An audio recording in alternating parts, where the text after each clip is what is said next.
Good morning, folks. Good We've got- morning. Morning, Bob. So I think we have everybody here, and we're already on TV, so they're all getting educated about heat pumps. Oh, good. Happens to be watching. I think we need to move forward. We've got things that have to get done today. I don't have the agenda up right in front of me, but give me a second here and I will pull it up. I think the first thing is attendance, and we have attendance of all six of us, plus Anne Marie, plus we're live on Bourne TV. So we don't have to do any recordings. We are being recorded. Bob, I can share the agenda if you want. Yeah, if you could. I have PowerPoints up here. Okay. I think that's it, right? Does that look right to everybody? Yep. Yeah. That is it. Yes. Okay. The first item is review of the minutes. I have the February 1st minutes up in front of me. And I've got to pull up the 25th. I forgot we hadn't approved those. Yeah, I can screen share those if anybody wants them. Yes, let's do that and we'll go through those quickly. Okay. Recall, I had no issues when I saw them. Okay. That would be, here's the 25th. Come on.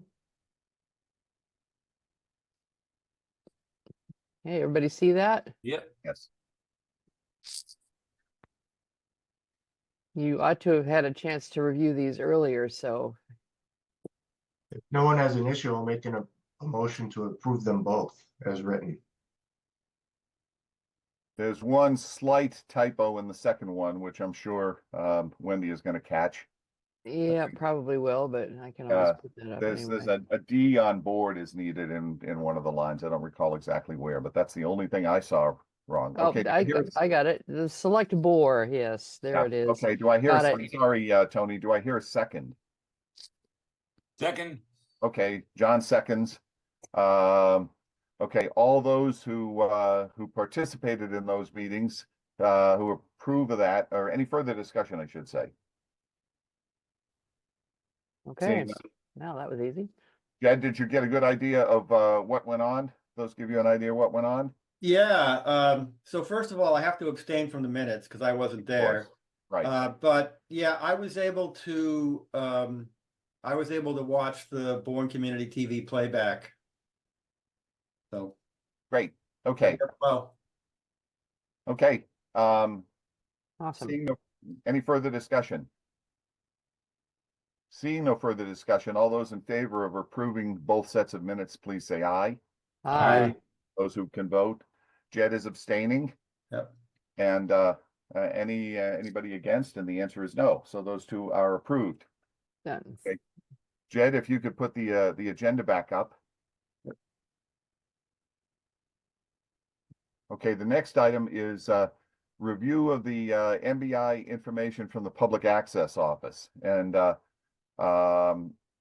got that the full set late Friday. Jed, I don't recall whether I forwarded that to everybody, but frankly, didn't have a chance to go through that in detail. There's about a gigabyte. There's about a gigabyte of files there. Okay,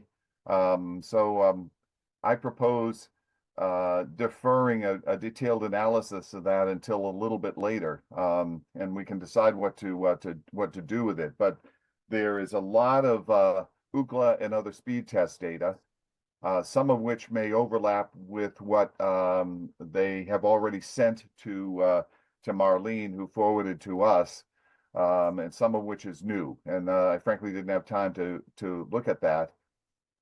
What is interesting is that they do have some spreadsheets in there that list the purported coverage by the individual companies.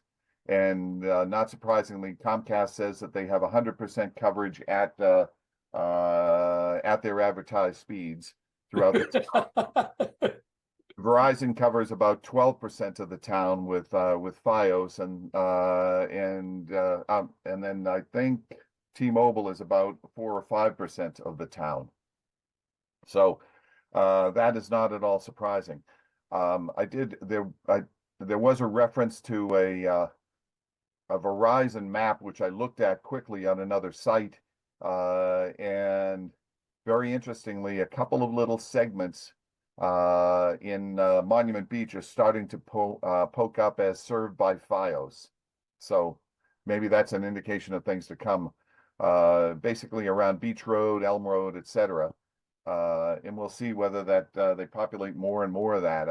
That may be just where they're ready to start offering customer service. I was going to try to get a hold of Beth Grillo from the Monument Beach Associations to see if she could poll her members to have them keep her and us aware of what was going on in terms of them rolling this out to customers. Unfortunately, I don't know any of you who know Beth, but it looks like she just lost her mother in the last week. Oh. So she's going to be out of pocket here for a bit of time, but this can wait. The other things are, they said that based on their surveys, if you remember their speed tests, that about 40% of respondents or residents in Bourne have trouble paying their internet bill. This is all material I'm presuming that Cape Cod Commission has access to, and it's going to be in their report. Well, that was, Bob, that came from the Massachusetts DEI report that's available. That was circulated a couple months ago. Okay. Again, this was just little snippets in a 2-page block of text.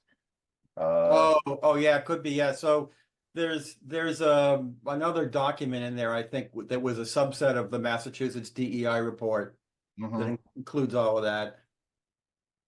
Has anybody had a chance to look any further into that? Jed, you seem to have dug into it a bit. Yeah, I mean, and the other PowerPoint in there is the presentation that Steve Tupper gave.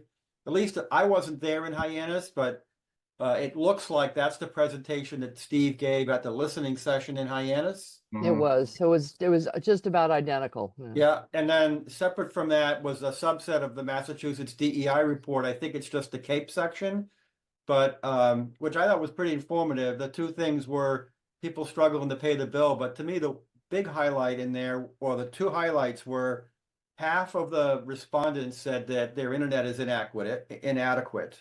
And also there was a table in there that showed that the Cape was the most expensive state. That one was, I noticed that. Yeah. Yeah, and that they basically, and the Berkshires was the other one.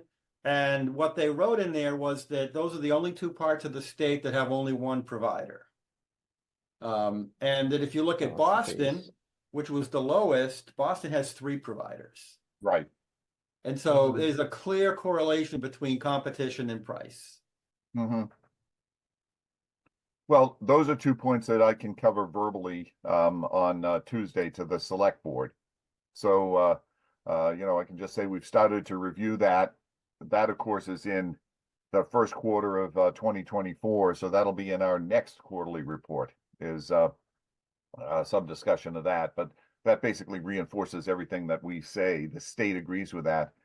The other point to make, and I'm not going to modify the slides right now, the other point to make is that we did in writing request that MBI declare the whole of Cape Cod as underserved. Absolutely. Okay. And I think that data, really, the data from the Massachusetts Digital Equity Report, I think can make a case for that.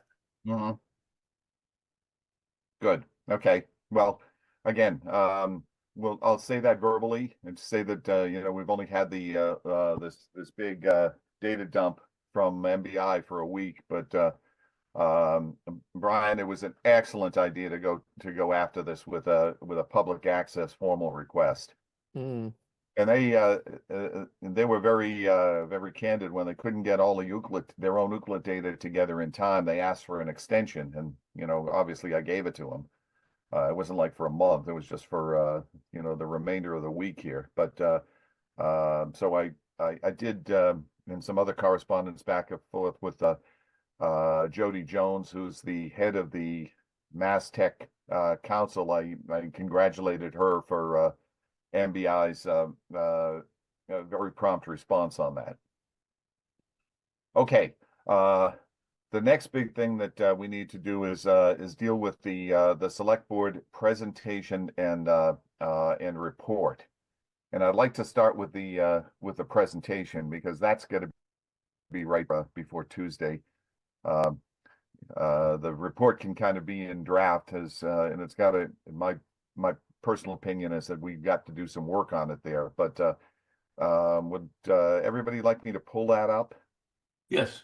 Okay, Yes, give me a here, I'll second. stop sharing. Very good. Give me 1 second here.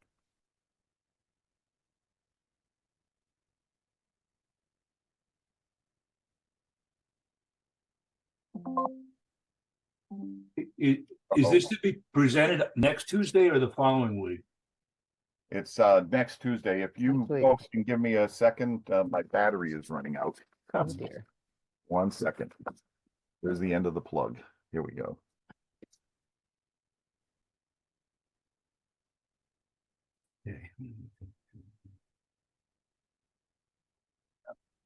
The one note here, one moment here.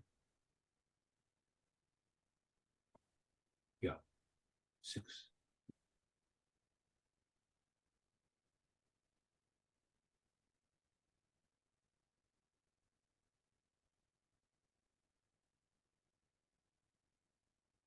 Okay. I'm on the computer that's on LibreOffice.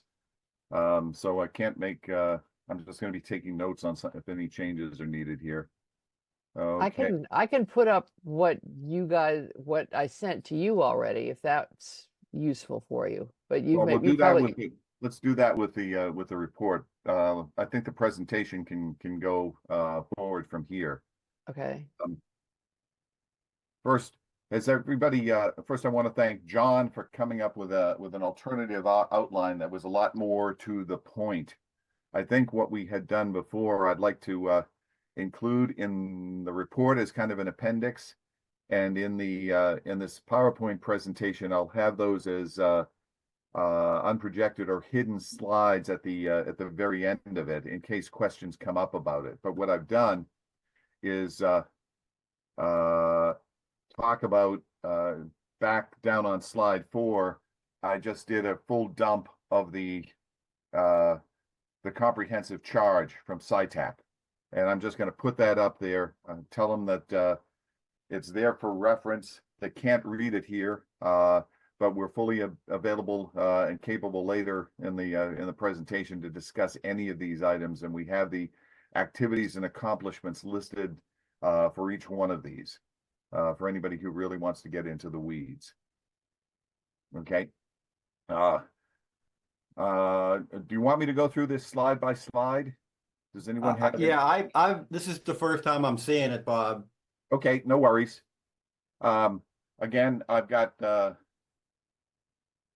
this is just a little a list of everything, a comprehensive list of all the aspects of life that bad internet affects.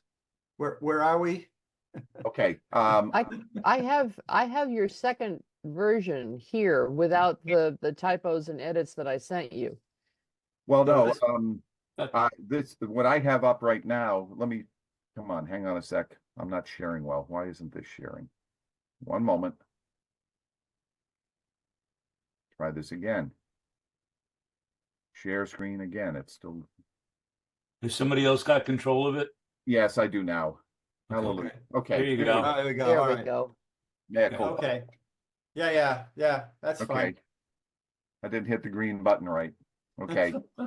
Aside from the title slide, again, this is courtesy of John's, and he pointed out that the select board will know most of this, but anybody in the room, anybody watching, etc., kind of needs some background of where we came from and where we are. Okay, everybody That's happy good. with that? Yep. Okay, here's the second slide. Again, That's good. town government had to be part of the solution. This is the comprehensive charge. As I said before, I thought you guys were looking at this, but you weren't. Again, impossible to read on the screen. And I'll just point out to anybody that they can get this off of the packet for that meeting that night. Then I went forward and just gave an example of some data. These are the Microsoft data, but I'm not going to get into that level of detail. But this is kind of one of our first findings. Yeah, I think it would be good, Bob, if you noted the source. Yeah. Okay. I'll put that in the slide. Yeah. One moment. Give me 1 second here.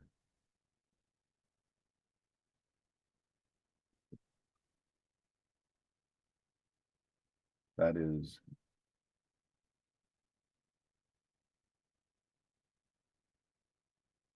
Okay. I thought it was interesting that they are looking at putting affordable housing on the base. And that's going to significantly up their need for internet service there. I had a discussion with Marlene about parts of this, and when we get to a recommendation the other night, and I said, and the base is going to need that and that, and I said, well, that's not Bourne town government. I said, but it's inside Bourne's boundaries, and that's going to be part of it. And if they give a grant to Bourne for digital equity improvements or anything, we at least have to mention that. And she kind of grumbled. So unfortunately, Marlene is, I won't say has blinders on, but she's very focused on what her responsibilities are. And when I mentioned the school system, she kind of poo-pooed it and said, "Oh, that's a school system. That's not Bourne." Okay, so I don't know. I have a question here. You pointing out in this slide 25/3. I thought, and Brian can correct me, I thought the minimum that was being considered was 100 down, 20 up. Isn't that correct? So the delineation, John, is that today the law is 25/3, and that there's a proposal to change the law to 100. Oh, okay, got it. Yeah, I'll just point out that I think these are Microsoft 2022 data. 25/3 would be the trip for unserved, I believe. So it's the lower test. So it's yeah, much worse. If the standard were 120, this would look even worse. Yes. Okay, and I'll presume that the speed test data that the commission has and that MBI has are going to be much worse than that. Good point. Okay. Just make that note. You might need to note that unserved is such a low test because the public may not understand. We're like, oh, broadband, you have broadband 25/3. It's like, well, that's not here. We couldn't have this meeting with that 25/3. This meeting wouldn't exist. In the BEAD document, it says that unserved means no internet, and 25/3 is underserved. Yeah. Okay. Okay, moving forward. Next slide. Okay, so underserved and then a slow access and unreliable service south of the bridge, summer and near the shorelines. Is that sufficient? I think I don't know. I think it's broader than that. I mean, I just think slow access and unreliable service across the town. Well, everybody or most people in Buzz Bay are perfectly happy. Well, yeah. Well, this is what I'm saying. I mean, I don't think you can delineate it this way because, it's slow even in the winter, not just during the winter, the summer. It's unreliable near the shorelines, but other places too. So. Okay. We have more data to prove, well, because the Cape Cod Commission has drawn that observation based on the data that near the shore has more problems. So maybe the way we need to write it, we already have data showing this, but we all know anecdotally the problem is townwide. Yeah, we could just say with particular emphasis on Yeah, Yeah, if you, yeah, if like you that. say, if you say anecdotally, somebody's gonna say anecdote is not the singular of data. So you're gonna have to tell them where the more extensive data show. My mind caps. Yeah, I I'm guess just so. gonna say is, I'm just gonna say especially. Fine. And Yeah. if we're using the unserved data, then, when we're saying 25.3 isn't very good to begin with, it kind of dovetails into the whole town's kind of got slow, unreliable service, especially in these three places. Right. We could remember Brian's original map that we had for the original proposal to put the committee together. Also showed Monument Beach in a very poor light. And this last one slide did not. Right. So Yeah. the problem with that, so what happened is the Cape Cod Commission shared us their table of the UCLA data, and it also included like effectively a margin of error with the conclusion. And so it was a much wider margin of error on Monument Beach, such that the potentially Monument Beach service tripped the whatever speed level they had picked for that data, based on how variable the confidence was in it. So, we don't want to overcomplicate this, but we may need to add like a asterisk to the Monument Beach that they just don't have enough data to be sure around Monument Beach, whether it's served or not. Again, at this point, we know it's bad. Comprehensive analysis of all of the speed data is something that's happening this quarter. But this just gives a flavor of what we see. We're assembling data from MBI's comprehensive UCLA information. We're going to be reviewing imminently the report from the Cape Cod Commission on Digital Equity, which will have much better and much more recent data. But it's bad and it's not getting better unless we fix it. I'm concerned that somebody's going to look at the slide and say underserved areas. Buzzards Bay is 100% underserved. Monument Beach is 100% underserved. That's a little bit of a disconnect. We all know what this means, but somebody's going to just scan that and they're going to be confused. We need to write a little thing that says higher percentages is better or something. Say access problems are inadequately what's the word I'm looking for? Insufficiently. Inconsistently. Are inconsistent around town, and then just take out the underserved areas caption there. And you could say their access is inconsistent.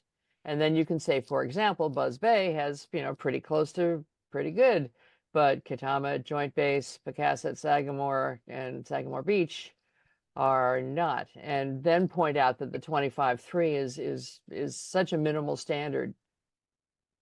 What I'm just gonna say underserved areas. I'm just gonna say service below 100%. Actually, it's going to be unserved based upon the 25.3, not underserved. Okay, I'll just say unserved. Yeah, it's unserved by broadband, or percentages of the zip code served by broadband.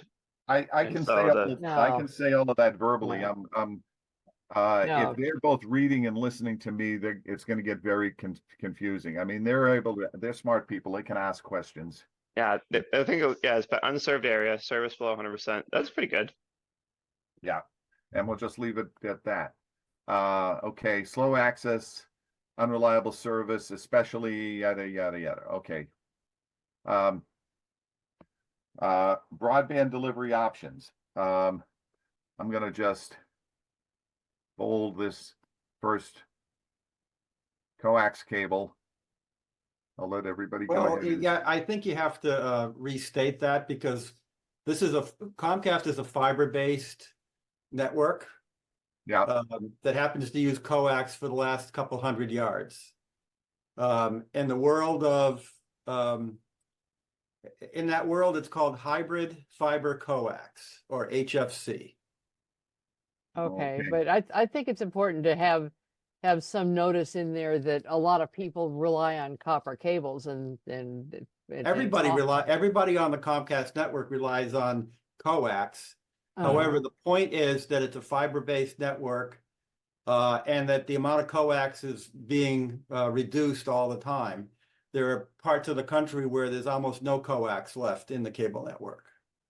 But not here, and I can attest for my neighborhood where it is all underground. Correct. So my point is that the technology is one thing. However, the implementation is something else. I think the Right. real issue we have with Comcast is that they've let the plant deteriorate by not doing any maintenance, and they have slow rolled equipment upgrades, so they don't have much capacity. But it isn't the Yeah. fault of the technology. Well, it is in our neighborhood because I'll tell you that, I mean, I Yeah. actually walked with a guy when somebody with a truck hit one I of the. understand that. No, John, the roads. implementation, I get that. The implementation is an issue, but hybrid fiber coax is perfectly capable of delivering what Bourne needs.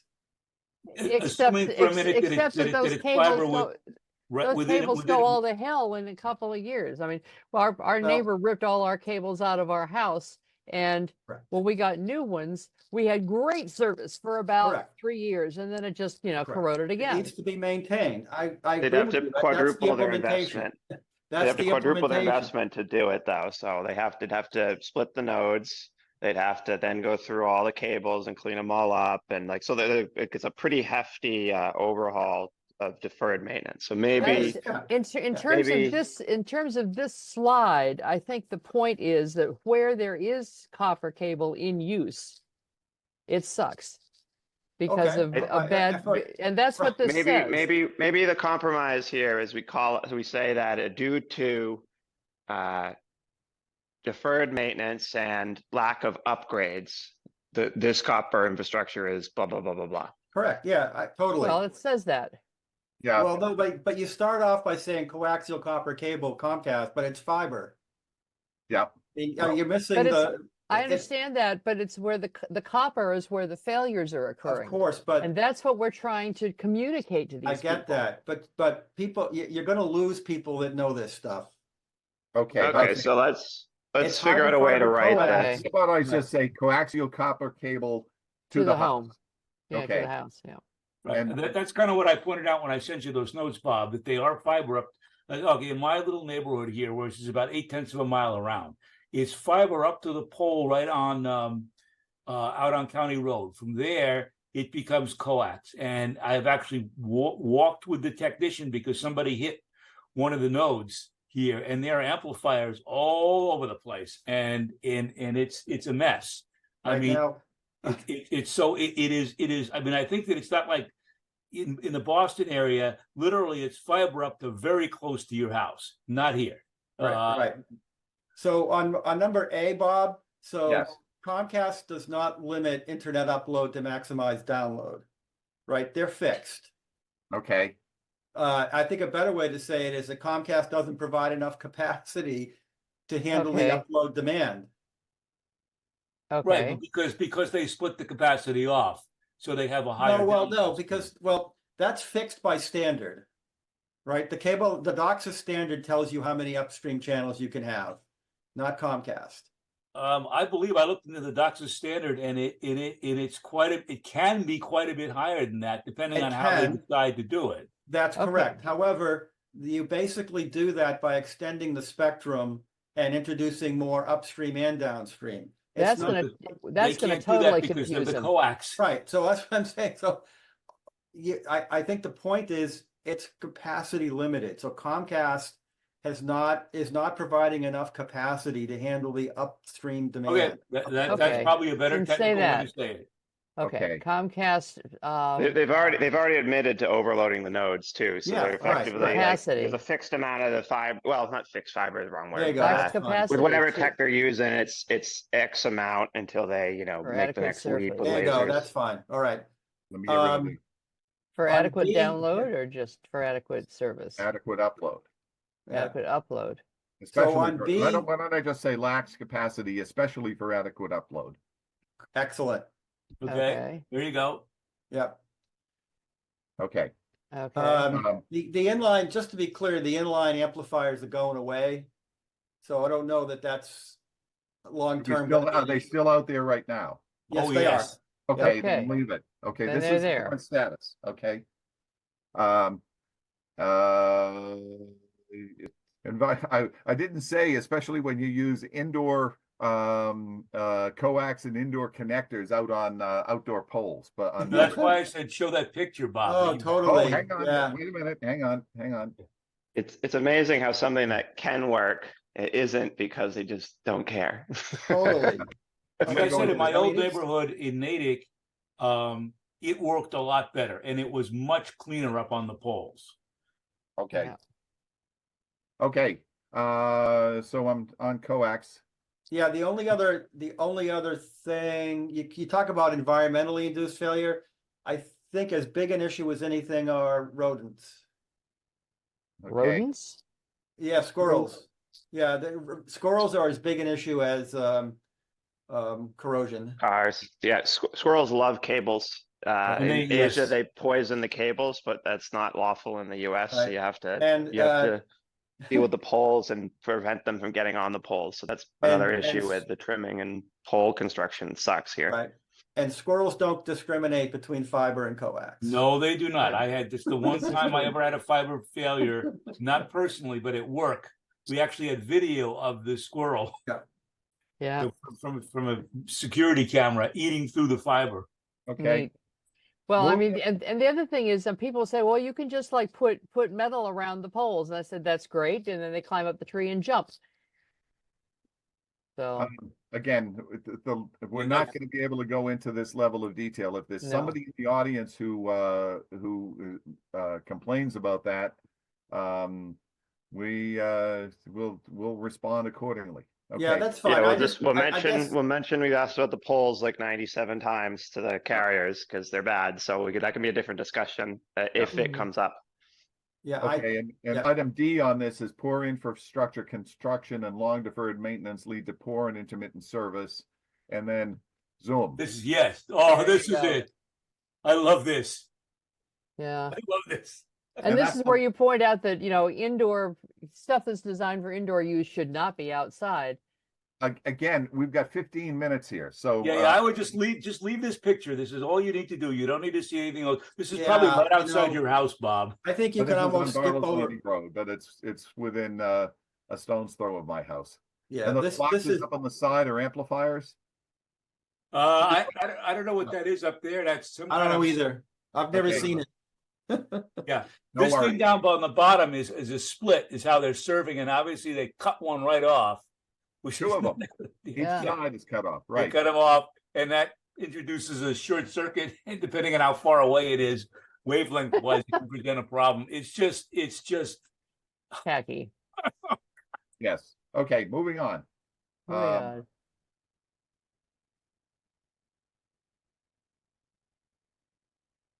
I'm in projection mode, so if I want to do edits, I'm going to go out of here for a minute. But can everybody see Okay. that okay? Oh, yeah. Okay. So on this one, Bob, I think you got to be a little careful on the line of sight comment. If you're close enough to the tower, you don't need line of sight. The Or you problem, can say line of is- sight or proximity to the tower. yeah, something like that. Yeah. How close is proximity? Because the one from our Well- house is a mile away and it's not good. Yeah, well, that's Yeah. the T-Mobile has more difficulty because they're at 2 gigahertz. Verizon's at 1, so the Verizon's going to have a little better propagation characteristics. Mhm. But yeah, line of sight or proximity. Okay. If you're receiving this stuff, How off about of saying, bounce- how about saying nearby tower? To You the need- nearby cell phone tower, yeah. But not even to a nearby. You can just say line of sight or nearby tower is necessary.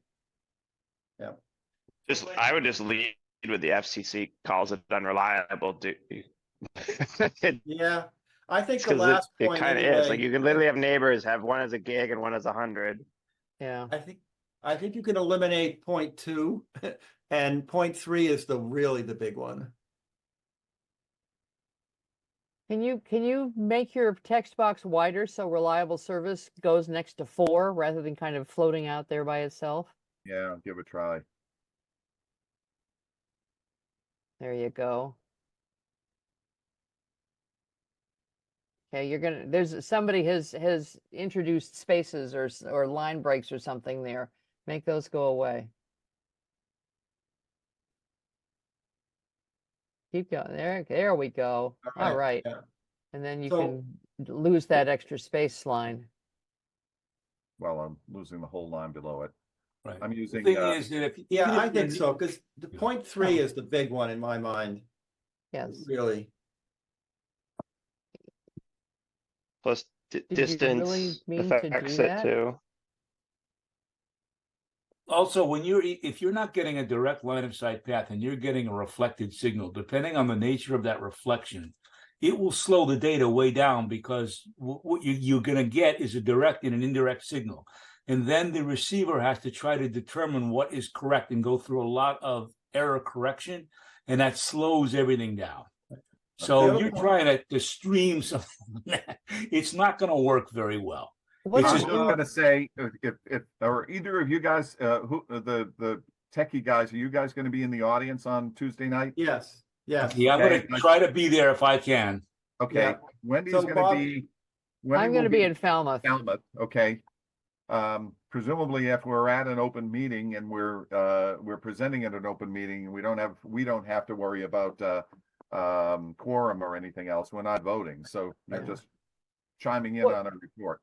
What does in-service congestion mean? I don't know, that came in. Yeah. How about just say, Congestion. just say, Potential Congestion is the wrong word. In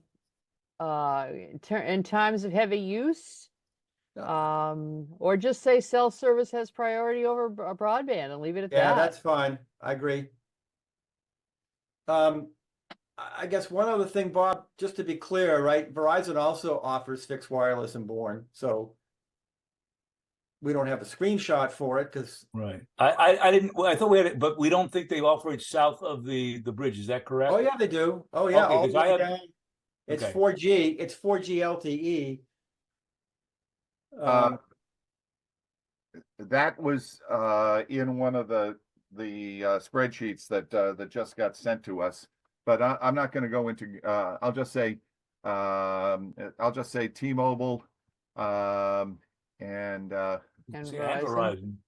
Well, yeah. I mean, I don't know that you need to add anything to the slide necessarily. The comment was just that we don't want to leave the audience with the impression that T-Mobile is the only game in town here. right. That was okay. my mistake. I thought they weren't Yeah. doing anything south of the bridge. Yeah, Although I can we get had it at that my discussion. house. I can get it. Okay. Let me go to the next slide.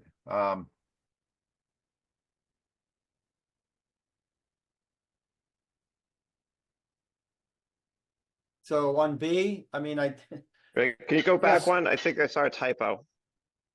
Yeah, where? T-Mobile is spelled wrong. Oh, there's an E. Mobile. Okay. There we go. No, it's sort of appropriate considering how much data they drop. Okay. Okay. You can't be at the meeting, Wendy. You can just send some screenshots over of your T-Mobile service. Really, fiber optic is one word, Okay. not fiber capital O. Fiber optic is one word. Okay. Let me change that on the second line there. Yeah, I think that was one of the things I sent you in that email. Yeah, that's one of the edits I missed. Okay.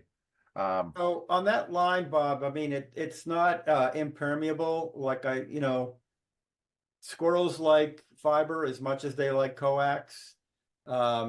They I are also they're Isn't it like the outside layer of the cable that they want to chew on? they'll Yeah. eat all the way through it. Yeah. It's also subject to environmental degradation. The difference is that you don't have as many opportunities because there aren't as many connectors. Yeah. Uh-huh. And you can also bury them. There's no squirrels underneath. Well, right. Yeah. So you can bury coax too. Right. Right. Yeah, but- I did a little research into this, and depending on who you talk to, people were saying that the lifespan of this of fiber optic cables, assuming that they're well clad, that they have a big insulating layer on the outside, was anywhere from 25 to 40 years. My personal experience doesn't go much beyond 20 or 25 years, where stuff that I dealt with professionally and personally with my my own FiOS service never failed.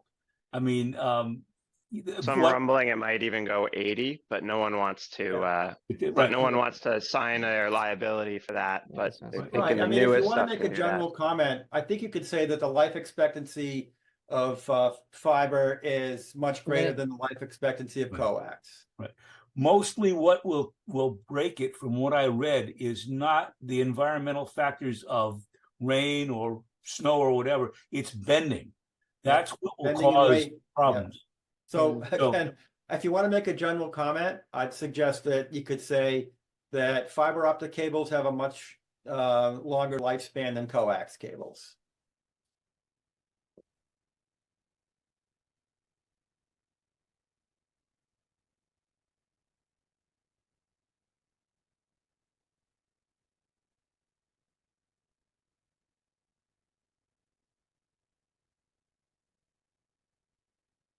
Okay. So, You would have to say they are glass. yeah, and then you can say they're glass, do not corrode, yada, yada, yada, yeah. No, well, I'll just leave it at that. Resistant to most environmental degradation. Again, in a 15-minute presentation, I cannot dig into the weeds of any of this. This is Right. background for everybody Understand. else. Right, and then just take out the part after degradation, put a period, because then it's repetitive otherwise. Because you're saying lifespan in the beginning sentence, right? So just put a period there and take out the rest of that sentence. Ryan, I've got a question for you in terms of bonding of something here that's got a long lifespan. If whoever John Hancock were to issue municipal bonds on a fiber system, typically what kind of a lifetime would they expect on that? They want to buy the longest debt you can give them. So as long as you can comfortably do. Typically project debt is 20-year amortization. If they issue straight bonds to an entity, they'll typically be 30-year bonds. But you know, it's sophisticated parties will issue whatever, and they have a preference for the longer, the better. Okay. okay. Capitalize B for bandwidth. Okay. Moving on. Okay. SciTech's opinion. Okay. Is that a good word to use? Yeah. Sure. On this one, I think you have to include Comcast in the list because it is a possible path. But then I think we can say Comcast is a possible path, but we have absolutely no faith that they'll ever execute. Okay. Because they could. I mean, conceivably, if Comcast was executing excellently in Bourne, we wouldn't be having this conversation. Right. And we probably wouldn't be complaining too much about the price. Right. Right. Yeah. Well, yeah. Okay, so is that like do I call Comcast, it? comma, Open Cape? And No, it's no, No. Open Cape is I would just say putting- Comcast. Comcast has technology that would work for us, but we have no faith that they will execute. You could say, right, you could say Comcast, God. should they decide to make their network entirely fiber or 100% fiber? Well, I don't think they have to go that far, but more fiber. But I again, trying to keep it high level. Just as Because we're saying at the How about- beginning that How about No, just he's got saying requires significant expensive upgrades? yeah, it has leave it at multiple that. technology available, but we have no faith that they will execute. right, available is misspelled. No Okay. assurance of, I don't say, Without competition, they're not going to invest the money necessary to upgrade us to, mid splits or better. Sure, and that's a good, yeah, so Invest- that's the commentary that goes with this. Right. no one, that they will invest in upgrades. And In maintenance. upgrades to make this possible. Yeah, it's maintenance and upgrades. Yeah. invest in maintenance and upgrades, okay. You want to bold Comcast and you want to put another space after B for Open Cape. I'll get there. Yeah, I like it. gonna run out of room at the bottom of the slide though. Go to a lower. Worry about that in a bit. Where's bold?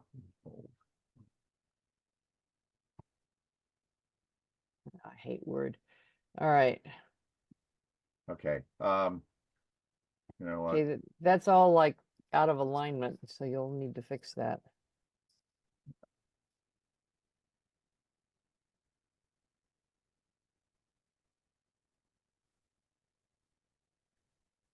Let me see if I can.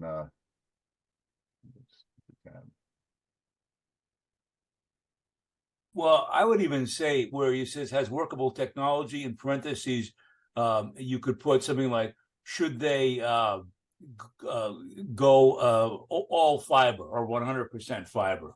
I'll do that I with don't, words. I don't think they have to go 100% fiber to be a workable technology for Bourne. Okay. Well, I mean, well, I can't see any other way. I mean, unless they're willing to, you know, literally have the fiber breakouts very close to where your Sure. home is. I mean, Yes, real yes. close. Agreed. I agree. Okay. Yeah, We already made- whereas what Jed's saying is if they if they rolled out their, you know, DOSIS 4 stuff that with incredible speeds here, which they never would do, you know, 'cause this is a theoretical discussion, you know, it can be done with the best stuff they got if they chose. Yeah. Look, all I'm gonna Actually, say I'm is thinking even, there's technology coming out past DOCSIS 4 even, that's already Oh being. yeah, they got like 10 gig Guys, stuff in the guys, lab and guys, higher. guys, so- But we it's don't- never gonna happen here, so I would just leave it at that. And what I'm going to say is that we've already requested, you know, in their our conditional approval support for their application for the GAP network, that they that was conditioned on them pulling their whole system up to best in class with the technologies Yes. they have, and just Yes. leave it at that.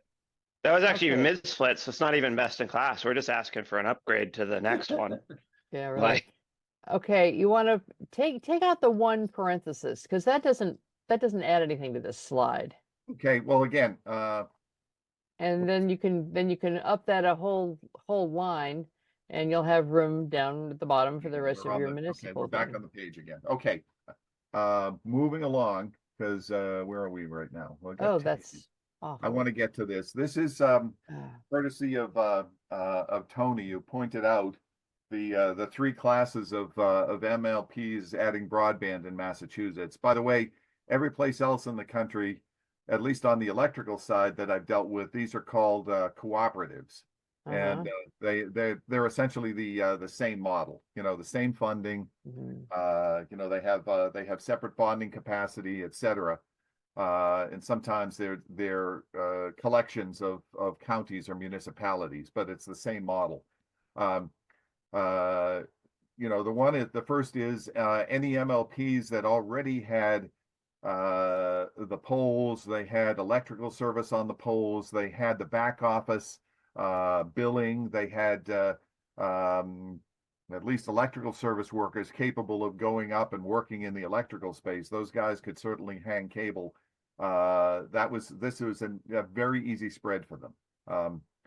Westfield and Taunton, the two that I'm most familiar with, and we've talked to both of them. The second class is places where MLPs were voted in where there was no internet access. The one we talked to extensively was Shutesbury. Shutesbury got a 90% take when they rolled everything out to the entire town. And this was 5, 6, 7 years ago. They have it on 10-year bonds, and they're paying those bonds off early. Again, if you build it, they will come. And the third is where Falmouth is, and this is an MLP that was specifically created to compete with a poor service current incumbent internet provider. The Falmouth MLP is one of those. And frankly, the financial viability of that would completely depend on what kind of a take rate they have. In other words, how many customers they sign up. Tony, is that a Yeah. fair assessment, a fair summary? I'm not going to have time to go into this in real detail. I'll probably I- get questions on it. Yeah, yeah, again, the reason I split those out three ways is because, like you said, it's an easy step for the MLPs in number one. And number two, since there's no other provider, it's a captive audience. So it was easy for Plainfield and Shutesbury and everybody to get very high take rates. The most difficult one is where there's an overbuild in an area where there's an existing provider. Although, people always complain about them, you've got to get them to switch from the incumbent to, the new MLP or, the new MLP. One of the things that I suggested for this slide is to add the population of these towns, because I'm not sure how familiar our select board or anybody else listening is with the comparable sizes here. And I mean, somebody's going to say, oh, well, hell, Taunton is a whole lot bigger than we are. Well, yeah, but South Hadley isn't. And I didn't have Shutesbury on the original list that I was working for, but their population is like 1,700 people. So, that Again, the select board at least is familiar with the size of these towns. They'll know they that. are. Oh, Are I'm they? sure. They'll know that the ones in Western Massachusetts are all relatively small towns. They'll know that Northampton, West Springfield, etc., are medium-sized to large-sized towns or small cities. Mhm. So there's a variety of people. The Taunton MLP, their service area is over 100,000 people. That's my Mhm. understanding. Brian, do you remember that from our conversation with them? Are Right. we? I can't remember the exact number, but they were a little bigger than some of the smaller ones. And that's kind of a recurring theme. Mhm. When But you my have these areas that are semi-competitive, you have to do slightly bigger numbers. It's usually We don't need multi-town. numbers. We don't well, need numbers. I It's just, understand. I understand that the select board doesn't need numbers, but the select board is not the only audience for this slideshow. And Well, there's people a who are going to report be people who are going to be thinking about, well, paying taxes or floating a bond or something like that, they're going to say, well, Bourne isn't remotely comparable to any of these, but it is. And that's how one way you demonstrate that. That's the only reason I thought that throwing those numbers in there would be helpful. It's not just for us and for the select board, it's for anybody that's going to read this. Well, I'll just point out that the size of the towns and the populations potentially served varies from 1 or 2,000 up to near 100,000. Okay, and includes towns or municipalities about the same size as Bourne. You have Right. to emphasize that. Yeah. In my opinion. but we're Okay. not, that information, until we get through like working towards, if that's the route that it goes, yes, I think that those numbers, that data will be important, but this is just an overview, a report. We're getting way too deep into too much information. We're going to lose Exactly. people after the second slide. Exactly. That's my real fear here. If they want more, all what Wendy just said, that's something that should be in a feasibility study. Mhm. It's Yeah, something I'm happy to talk numbers all day long at another meeting because this is high level. If someone wants to, I'll be there. So if someone really wants to talk numbers, I'll take them aside and talk to them. Okay. Let me I lost my my place here. Give me 1 second. I've got to scroll back. Where are we? Okay, we're on 12. Next slide.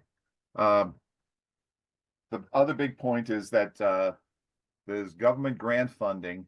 It's being offered. It's now or very soon as a way to remedy the problems with unserved and poorly served locations. And they can be used to help fund building a full service municipal system from scratch that eventually becomes self-sustaining, paid for by the users, or it can be used to assist the existing providers. And that was the impetus for the Gap Networks grant funding that was applied for by Comcast, by Verizon, by Open Cape. And we await with bated breath to see which of those actually gets selected, if any, to serve Bourne, and exactly what they propose. We're hoping that they come in, if they come in with something that serves everybody in Bourne, provides 100 up, 100 down service to everybody in Bourne. Basically, Terrific. I think we're almost done. We'll let them. We'll tell them go ahead. If Verizon were to come in and propose to put FiOS in for absolutely everybody in the rest of the town, I think we'd be switching from meeting once a week to meeting once a quarter, to be honest. And honestly, having had FiOS and when I was in Natick, I did not buy the big expensive service because it was just myself and my wife. My son is long gone, so there was no one gaming. And even though I was buying 100, the reality was the download speed was more than twice that, and the upload speed was also well above 100. So they would say one thing, and then you get them on the phone. They go, "Well, that's just the minimum. We're really giving you a lot more." So, yeah. Peter Meyer has been who lives in Buzzards Bay, Taylor's Point, and has FiOS. He's been feeding me his speed tests, and he's getting 800 up, and in many cases 800 down all the time, and pays for 100. Okay, so the point is that if somebody were come in and propose that they were going to dependably meet 100 up, 100 down, as one of the existing providers, even Open Cape, at a reasonable cost. Sure. Yeah. Okay. Open Cape, for instance, I think they're offering $70 or $80 for service to small businesses along Main Street in Buzzards Bay. Okay, that's perfect. Anyway, unserved and underserved should not be capitalized there. They're defined in the law that way, and they're listed as caps. Yeah, I meant to tell you that. I forgot to email that back to you yesterday. Okay, here we go. Exactly what I said. It unserved and underserved depends on who you ask and how you frame the question. Again, the 25.3 threshold for unserved, is that everybody? Is that average? It depends on how it gets put out. Do you want the BEAD definition, Bob? I'll just point out that there are what is the BEAD definition? So I remember it, but underserved is less than 25.3. Mm-hmm. And unserved is less than 120. Wouldn't that be the other way around? It's the other way around. Yeah, we understand. Inverted. And the new definition for served, for lack of a better term, the current target, and I don't remember which law it's in, but it's 100. I haven't seen that. 120 is what's in the federal document. The 100 by 100, I think, is being debated at the FCC and widely opposed by Comcast. So they're fighting it. Yeah, that's where I've seen it too. In the magazines. Yes, the NCTA is debating that with the FCC. Correct. I'll just point that out, and I'll just point out that again, we've got to be forward-looking. Okay, so we want a system that if they come up with that as the standard a year after we start building this, or somebody starts building this, that they don't build to an obsolete standard. Yeah, like it has to be reliable too, because if someone rolled out 100 by 100 FWA, they're like, look, you got your 100 asked for, but it's like, well, it's not going to be the reliable for every single person in every single location. So like we have to really, forward looking is key. Okay. Basically, based on what we know right now, based on the Microsoft data, which I showed before, and some other, I'll call it spotty for lack of a better term, speed test data that submitted by residents that we have access to, the FCC data are grossly inaccurate. Okay.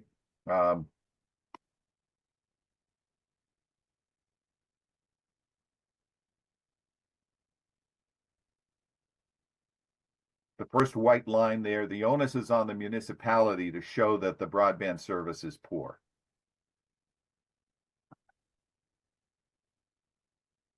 So we can submit our own data if we find out that the MBI data or the Cape Cod Commission data or Any of the other data are insufficient.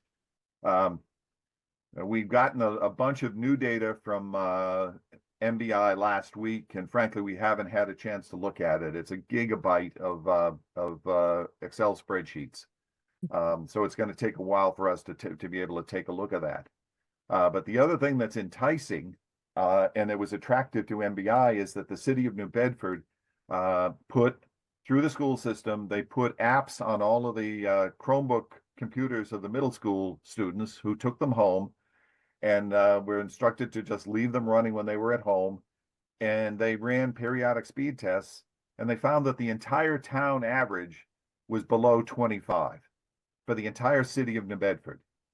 And MBI accepted those data, and New Bedford, with the help of the contractor who set up that app, submitted a Gap Networks grant, and their internet manager, and I can't remember his name, Mr. Nunez, seemed to think that MBI is looking very favorably on giving the city a Gap Networks grant based on this Chromebook testing. So they haven't announced anything. They won't tell us anything, but we think that's a very promising way that Bourne could go very expeditiously to get town-wide speed testing, just using middle or maybe high school students who use Chromebooks. And They Josh get- Eichen gave me the MBI's email address for questions about GAP under their new stance that they don't want to be unreachable, and if we don't like grant rules, to question them. So I've already I basically re-forwarded what was in the select board's letters asking that said we couldn't access GAP because of X, Y, and Z, and clarifications on the waiver language. Okay, well, again, the next what I've put down here is just a timeline of what's coming up in the very near future. Okay. And I'll walk through some of that. With regard to FiOS and Gray Gables and Monument Beach, we really don't have firm confirmation that this is fiber to the home versus fixed wireless access. Stay tuned. We're waiting. Well, wait a minute. I want to take a step back, because when we talked to Ellen from Verizon, she did say where it said FiOS that was FTTH. She absolutely said that. Okay, she didn't. And so she said, if you see something about FiOS is that. FiOS is not any kind of FWA at all. So right now, at the moment, their signs are basically on. I drove all around those neighborhoods yesterday again. There's FiOS signs all over the place. And she said FiOS means fiber direct to the home. Right, and if there is fiber, they're not going to do fixed wireless. Right. Well, So,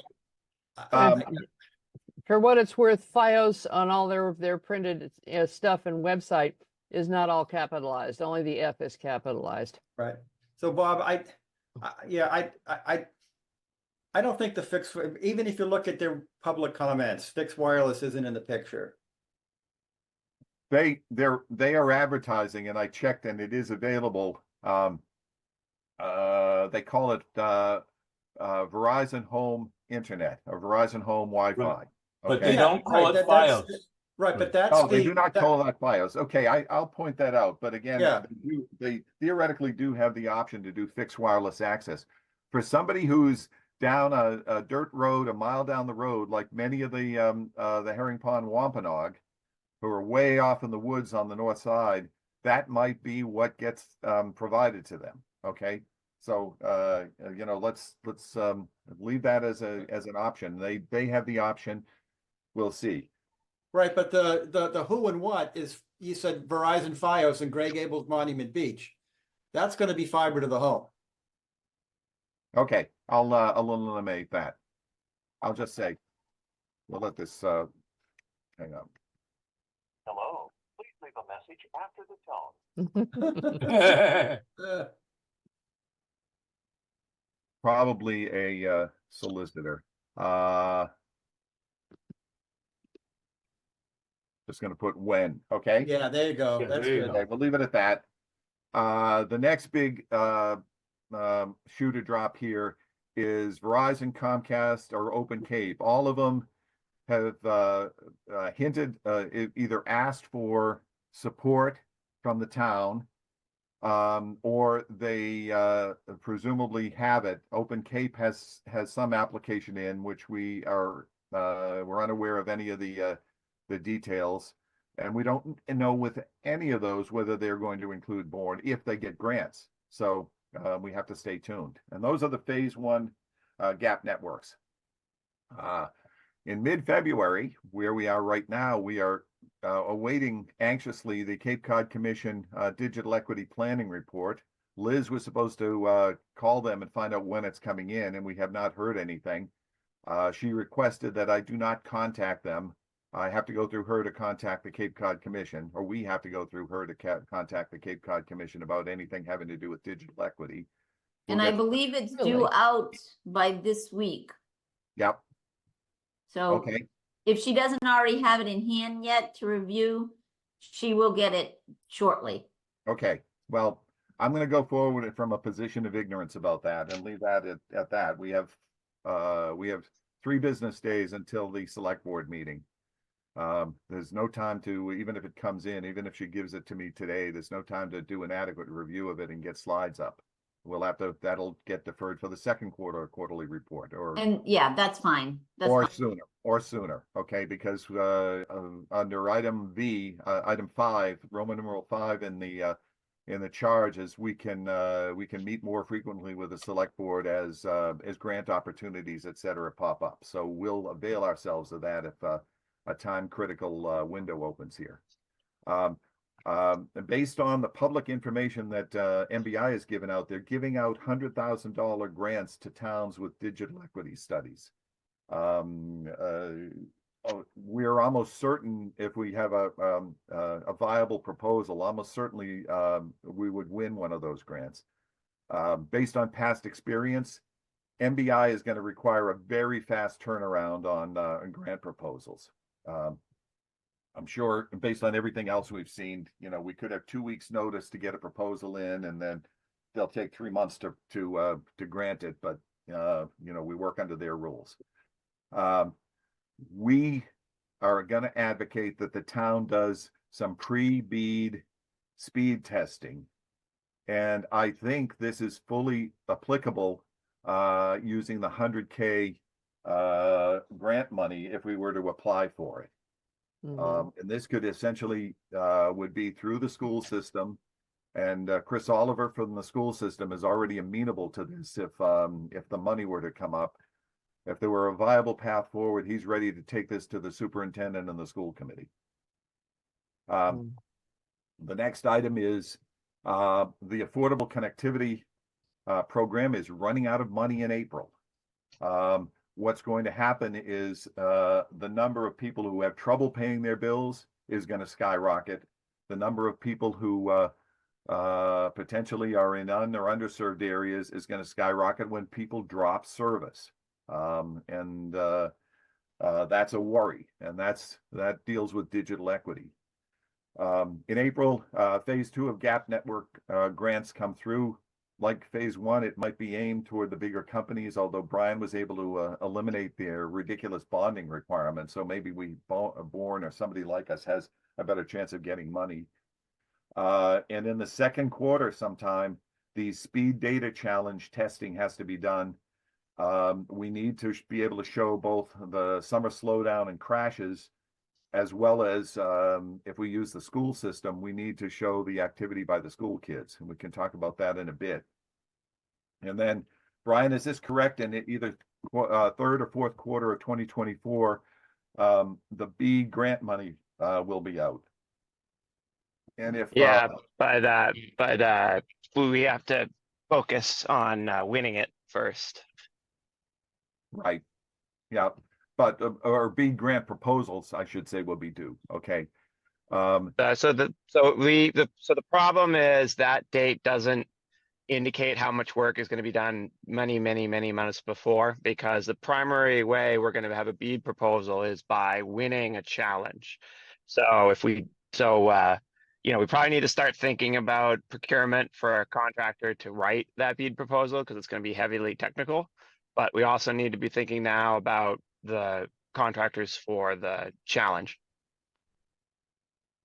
Okay, we'll get to the numbers on that in a bit, but one issue here is that if one of the three companies comes through and says that they're magically going to solve all of the digital equity gaps in Bourne, we may not, nobody else may be eligible for a BEAD grant.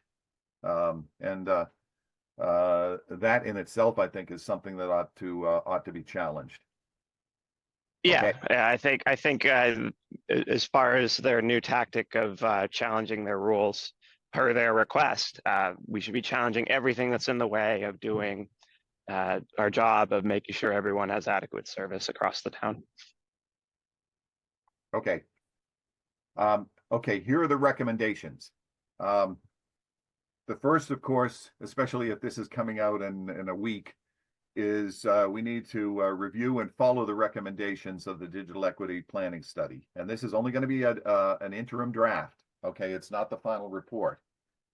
The second is that we really need to consult more broadly all of the stakeholders who are named as having digital equity issues in that report, to consult them about how the recommendations of the report should be implemented. And this includes all kinds of stakeholders. It could be the school system. There are challenges there. I think there's going to be MBI said generally statewide, the libraries as an anchor institution are saying that they have some digital equity needs.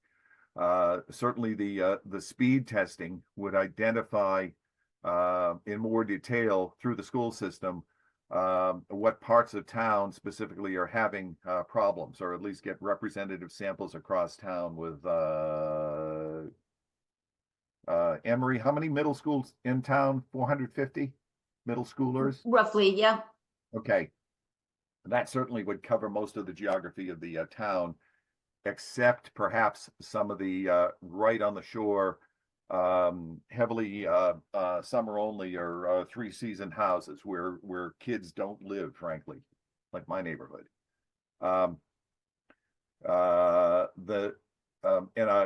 What we had talked about, and I mentioned briefly to Marlene the other night before the select board, was potentially putting together just a little side working group that includes a couple of members from this committee, give Liz as the contract manager for the Cape Cod Commission contract an opportunity to participate, as well as somebody from the school system, somebody from the library, somebody from Council on Aging, the whole list there, and just make sure they're available, and they talk about the needs of their particular group of stakeholders. So we make sure that we're going to be covering that either with the part of the $100,000 grant, or with further proposals for either Gap Network 2 or for BEAD.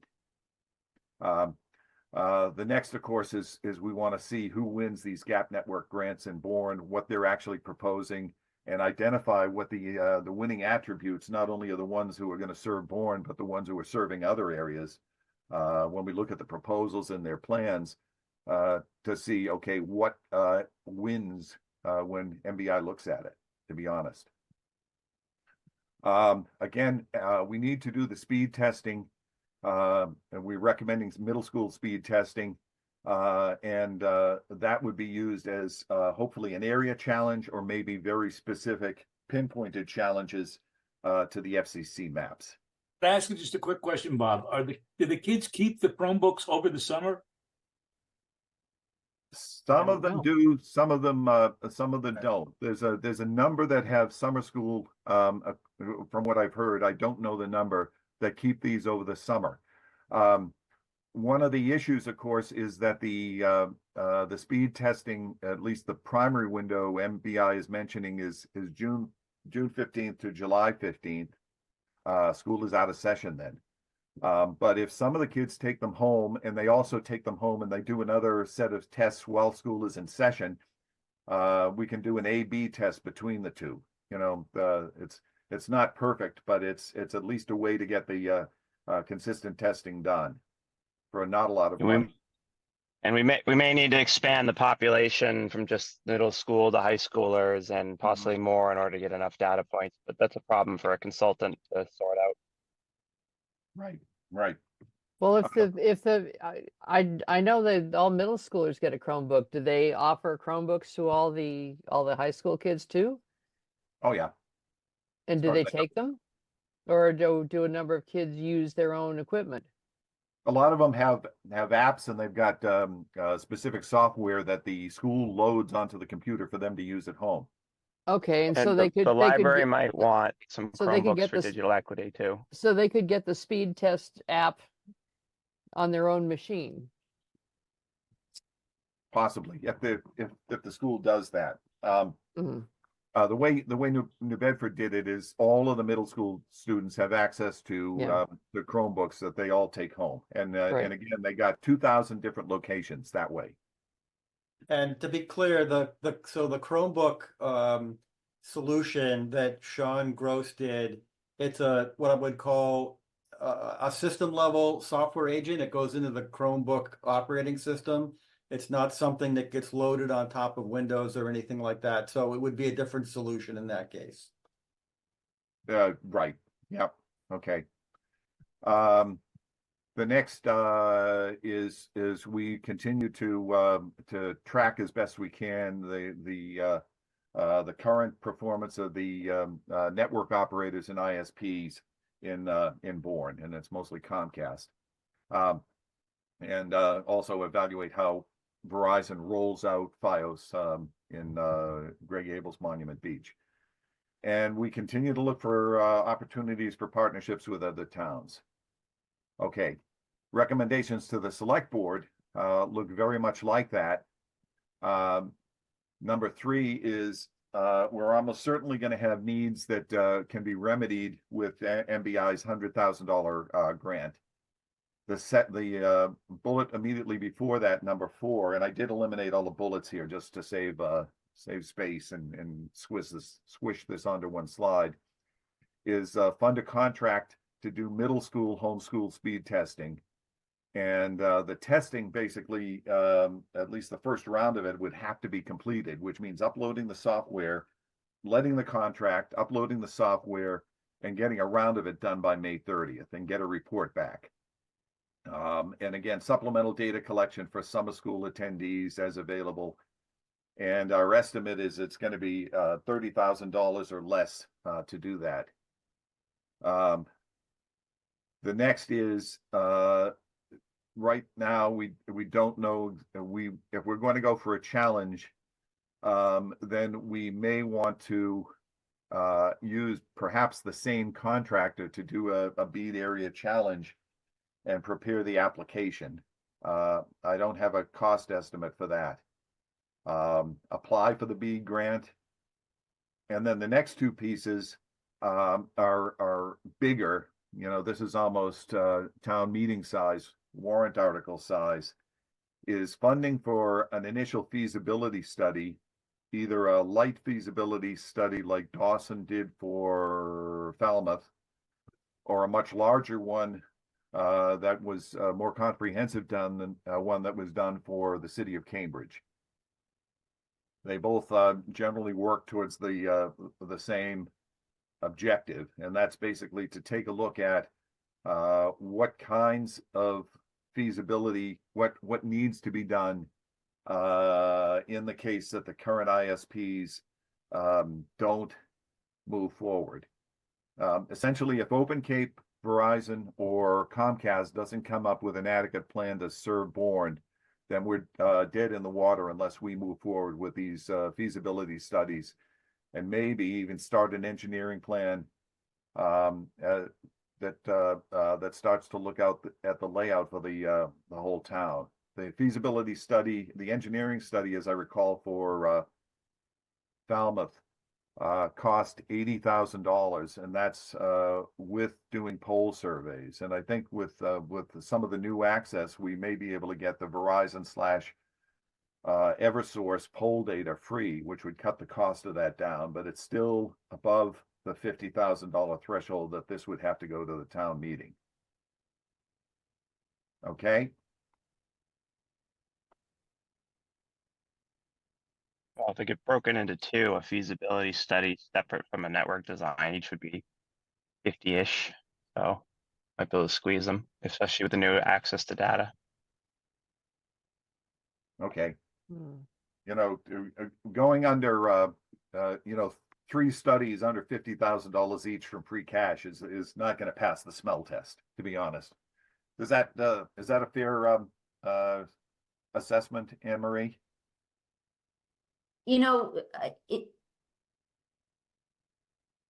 it's hard to, you think things that are really important to people and that, you know, it's going to go very smoothly, no brainer.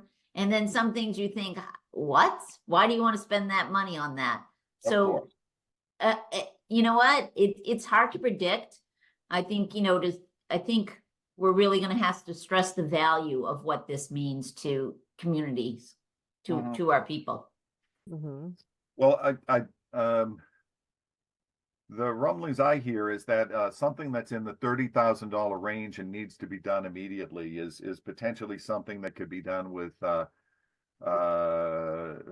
of free cash, or can be done by allocated by the administrator. When we get down to some of these things at the bottom here, those are much bigger, require more thought, and probably would require, you know, frankly, if we had 3 of them at each of them just under $50,000, that wasn't going to come out of free cash. That would be something, regardless, that probably would go before the select board, before the town meeting.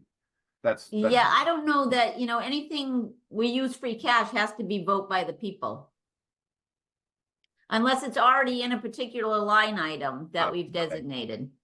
you know, I don't quite know what those individual small pots of money are, but if you know, at least MJ indicated just in a side conversation that the town administrator has some funds that can be applied either because of timing or other things that could be used to fund smaller things like the speed testing in the schools. Right, if it's available somewhere already in the budget that we voted on and it has that flexibility to use it for things other than what we specified it for, yes. Otherwise, it has to be a warrant article for town meeting. Okay. I don't know what that slush is right now, dollar value. And then there'll be a procurement process as well. Right. I was told that the procurement process for small things can go relatively quickly. So we could put a bid spec together. I mean, this committee could put a bid spec together in an afternoon for that. Right. Okay. And then what I have below that, just in terms of thanks, after questions or comments, is I have, and I didn't, these are not going to be projected. I just have everything that was in the presentation that you all saw last week, is the activities and accomplishments per the charge from September to December. And this will not be presented. It'll just be there. It's going to be in the packet for anybody to look at, to show that we weren't sitting there dreaming this stuff up. Okay. So with those changes, is everybody okay with that? Let me save this before I get into real trouble here. I'd change the wording on your residents' comments, suggestions, and concerns. Hang on a sec. I think I gave you that already. Again, I've gotten so many emails on this. Yeah. My head is No, spinning. I think it's very good, and I think you can get those important slides in a 15-minute presentation and kind of get to the point. My concern really is having read what's going on financially with the town right now, and the fact that Marlene is talking about possibly having to cut back on some positions because of the amount of cash that's available. That I don't know how, even though this is not a large amount of money right now, I suspect that the town is watching every little penny. So Yes. The counter Yeah, based on argument the is with 75 preliminary, based on preliminary cherry sheet estimates, we're looking at close to 1 million. Not in revenue, that isn't going to happen, especially with state aid, things like that. Right. And the school is asking for an additional 2 million in the school budget, and it's not it's, I'm sure it's the same for many municipalities. So this is, this may not be, this is a great idea and it makes complete sense financially, but whether or not it will be sold is another matter entirely. I absolutely agree with that. Okay, this is where the needs are. We're absolutely aware that we're competing at a lower priority with all the other needs, given the reduction in cherry sheet and other money. And just point out that at least one of the opportunities here, the speed testing, is a window that's set by the federal government. Again, in a perfect world, if Verizon were to come in and say, gee, we're going to provide Fios for the whole town, then none of this is needed. Okay, period. And this money is setting us up to unlock additional funding from the state via the federal laws. So it's potentially extremely high return on investment here with these dollars, because it sets us up for digital equity grants. It sets us up for BEAD. Potentially, if we challenge some of the gap rules, it sets us up for gap. So there could be millions in funding to make up for the, call it 150,000, 200,000 in legwork, whatever the number ends up being. Yeah. Well, again, you guys will be in the audience there, some of you, so chime in. And when we get to this slide up here, everybody who is on the committee, come up to the podium, because I'm going to defer back and forth to you. We're going to have a million questions, and I'm going to defer questions during the presentation just to get through it first. And I said, just scribble notes down, and they're going to have a printed copy of this in front of them. So we will go from there. Okay. Okay. Let me say this. Somebody just said questions or concerns. Is that what you No, said? up one slide. Up one slide. Okay, hang on. You can make a suggestion, but you can sort of make a comment, but you can't make a concern. So I suggested that you rework that sentence to who shared concerns, comments, and suggestions, because that also puts it in sort of operational order. Who shared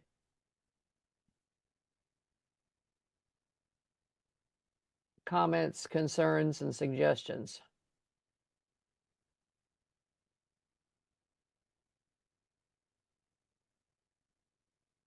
Comma, and Get it.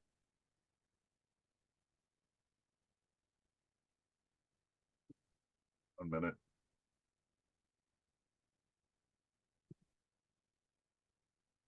and suggestions. There you go.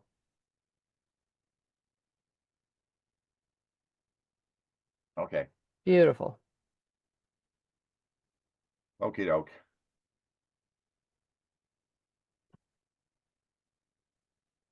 Okay, I think all of the discussion is going to be about the back end of this. Obviously what we're proposing to go forward here.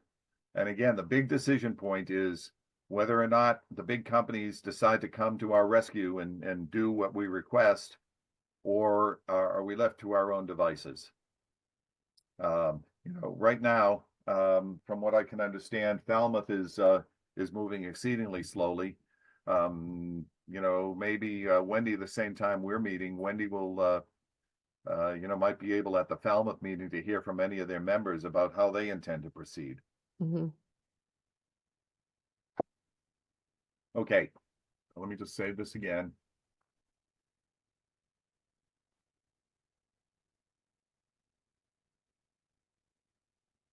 Okay, I'm going to stop sharing.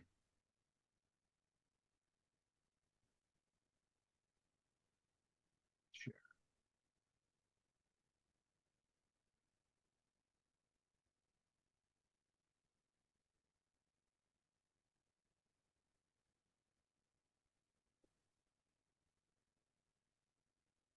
Stop sharing. Thank you. Okay. So the next item on the agenda is the report, which is in, that's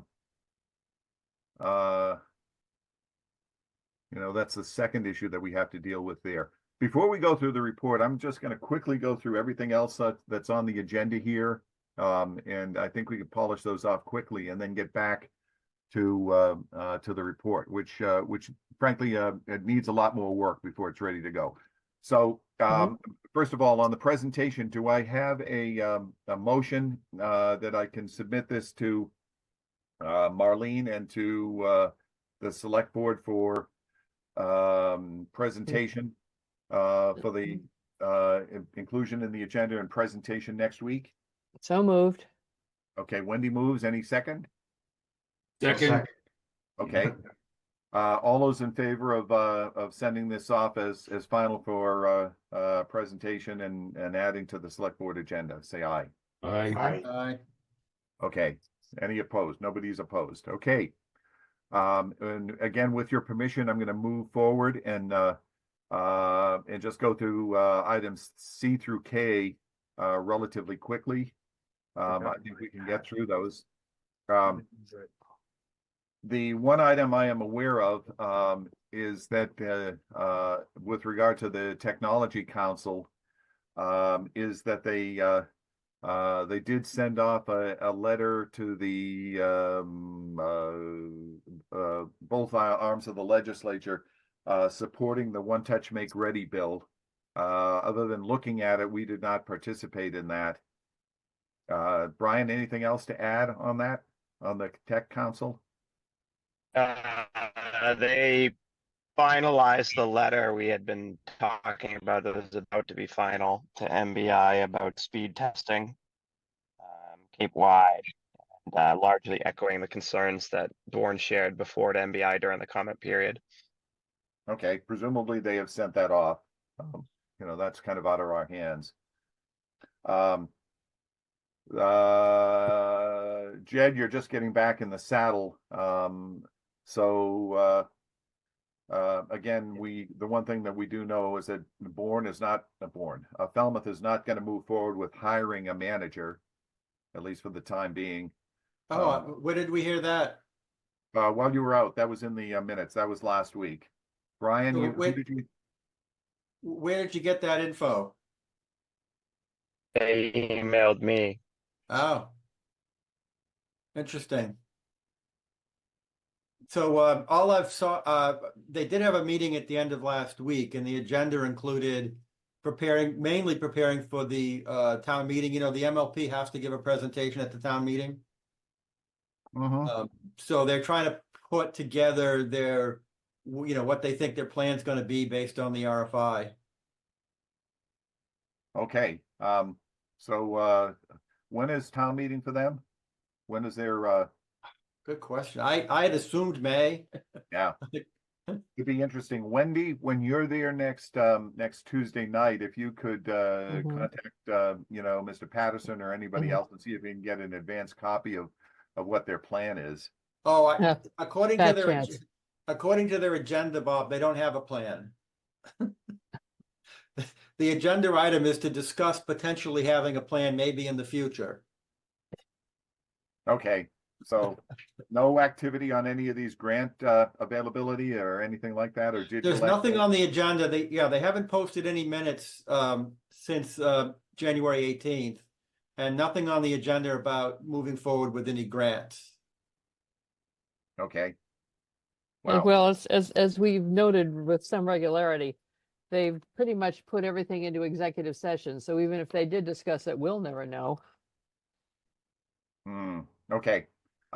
Again, let's move forward from that. Mass broadband. No, there's Oh no, E, liaison with E. legislature. Okay. We have had no contacts with anybody in the legislature. Marky's office emailed me like yesterday. They were reaching out to Mass DOT to see if they can find who the correct contact is for fiber on the bridge plan. Oh, good. Excellent. Okay, did you I hear that? CC'd you because I don't have any of the background as far as who the select board has already approached. So I CC'd you on that, but it was Anne-Marie kind has of a dropped late. off. Yeah, Anne-Marie has dropped off, so we'll just let her know that a solution there is moving forward. Hopefully, unless it's the same people she talked to and they still don't know who it is, but Marky's office is willing to at least ask around, given that it's federal. Right. Okay, the next is in terms of the Broadband Coalition, they are hosting a meeting with Gigi Son at the Fairhaven Town Hall on the 14th. I plan to attend. Brian, I think you said you plan to attend. Yeah, I plan to attend. I have a flight that night, but the Lufthansa strike might delay me, so I'll definitely be there. Oh, really? Okay. That sucks. What can I say? Having been there before, having spent 4 days in a place I didn't want to be because of a strike. Mm. In any case, does anyone else want to go to Fairhaven? Okay. How about Hyannis is on that's on the 13th, is that right? Wait, On the- where are we? We're on item G, Cape Cod Tech and other meetings with Gigi Son. Okay. Okay. And I said the Broadband Coalition is hosting one meeting. And I'm a little confused now, but I believe it is on the 14th at 10 a.m. And the Hyannis meeting is on the 13th, sometime during the day, and I don't know when. Falmouth is on the 13th also. And that's an evening meeting. Yes. Right. So Wendy is going to cover the evening meeting. Does anyone want to go to Hyannis? I will go if nobody else does. Okay. The I selectmen meeting is might be that- going as well. Right. Bob, the selectmen meeting is that night. Is it a 7 o'clock start or a 6:30? I believe it is a 7 p.m. start. Okay. They started this past week at 6:30 only to accommodate considering the FCC letter. I'll get to that in a minute. But the FCC letter was approved by the select board on Tuesday night, and it went out yesterday. It was uploaded onto their system. Great. Okay. The next, I've got the time for the Hyannis meeting if you want that. yes, It's 8:30 a.m. in Hyannis. whoa, on the 13th. Correct. 8:30 a.m. to 10 a.m. Okay. That's good. That's earlier in the day. Gives me a chance to, practice some more and giving the presentation and streamlining it. I always add Guess I'll go with you. Yeah, I always add more detail on these presentations, so less is best here. As Wendy says, too many notes, too many words. We'll get to that in the report. Wendy, anything in terms of a new article on media outreach? You sent one last week. I didn't see it. Did it actually make the paper? I haven't had a chance to even look at the paper. What I sent them was a little squib on getting applications for a new member for the committee. And I figured that was non-controversial enough that we didn't need to get that prior approval. I'd like to respectfully disagree with that position. That I think Okay. everything that comes out of the committee should be reviewed and approved by the committee. Well, It was already we discussed it in your absence, Jed, that we needed. I didn't see the text. Oh, okay. It was discussed. I don't know if it ever made it to the meeting. Uh-huh. And it was also in our minutes that went to the town. So it's out there. I also sent. Let me come back to that. Did anybody see it in the paper last week? I did not see it. I get There. the Enterprise online every Friday morning. I don't recall seeing it. I looked online and in print. I didn't see it. I will call them and ask. So what happened. since we are here now, can we put the text up, review it and approve it? The answer to that is maybe. I have to go back and look through my email and see.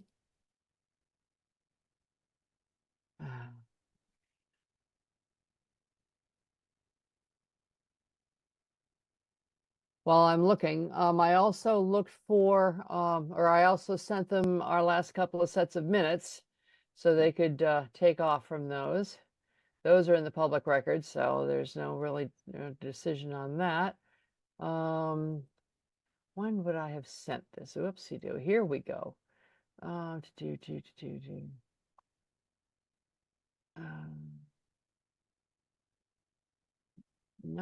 here. Open up, you piece of broadband. Well, my email might open today. We'll see. I can't. I'm sorry. I can't help you. It's not opening. But basically, it just said what we put in our minutes, which was that we were looking for somebody with any interested citizen, especially interested if you have experience in contracts or grants, but that's not an absolute requirement. And you can submit them either to the through the town CTAC website thing where we get public communications. Yeah, I don't remember seeing all of that in the minutes. Okay. Wendy, let's. Does let's- intuitively obvious to the casual observer mean anything? No. That doesn't cut it. Yeah. Unfortunately, for a public body like we are. Yeah. All right. Let me point this out. After we get to we go through the select board meeting next Tuesday night, if you could quickly or with help from us draft something that goes into the enterprise. I think something more comprehensive should go into the enterprise next week, which we would approve next Thursday morning. Clearly we're going to have a recap of the select board meeting, what their comments were, what the way forward is or is not, depending on their feelings, on their funding availability, etc. There's going to be a lot of discussion about that, and I think some recap of that is very useful to put in the newspaper if Michael Rausch doesn't do it already. He's been told by his editor to follow this, so he may actually have a comprehensive article. But if he's there at the select board, I will make sure that he, among other things, just points out that we still have this opening. Hey, folks, I need to leave in about 5 minutes. I have a doctor's appointment. Okay, let's move forward real quick here. Again, we've covered GG we've covered media outreach. The speed test update. I have started the process with the town to get a CostQuest license. And they've already gone through the first step of getting an FCC registration number, and they have to wait a week or so before the CostQuest access password and username come through, but that's in process. Again, we're tabling poll data requests to utilities. If we don't move forward with a select board on some of this, there's no immediate need for it. And again, we've identified as I said, the comments on the FCC regulation NPRM were approved by the select board the other night and went out yesterday. Now, the next thing I want to go through is start the process with the report. And Wendy, could you pull up the report, what you sent last night? This frankly needs some more work. Well, that's what I said when I sent it. I was looking forward to some. Okay.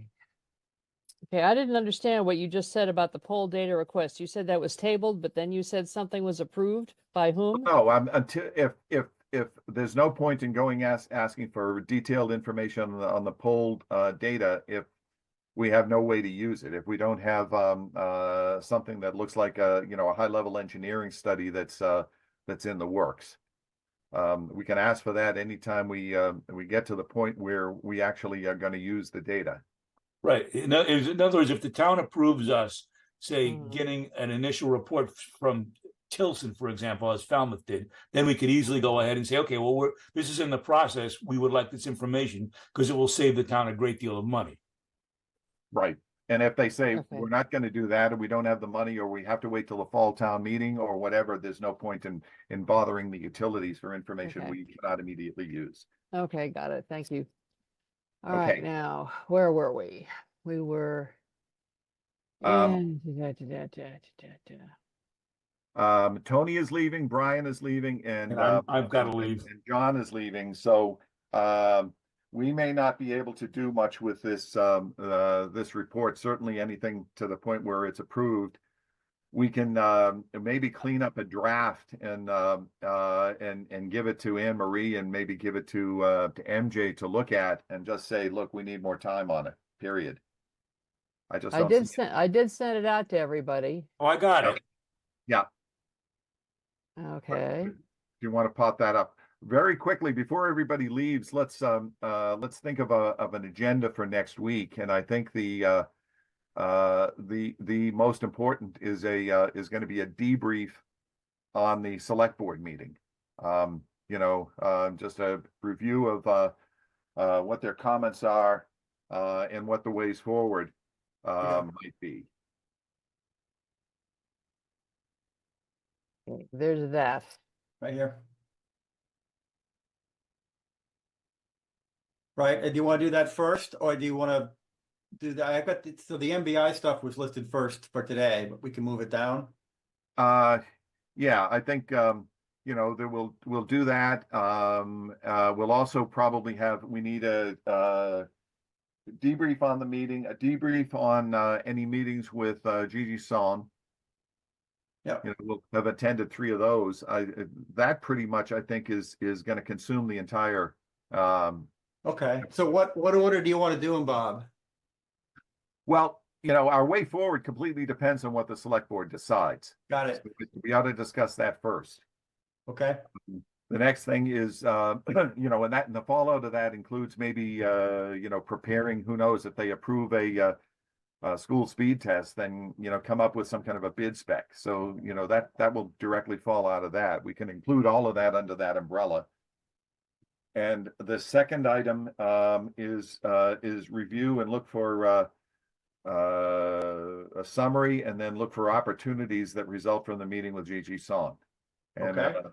and that also, that's going to be both meeting with the Tech Council, it's meeting with the Mass Broadband Coalition.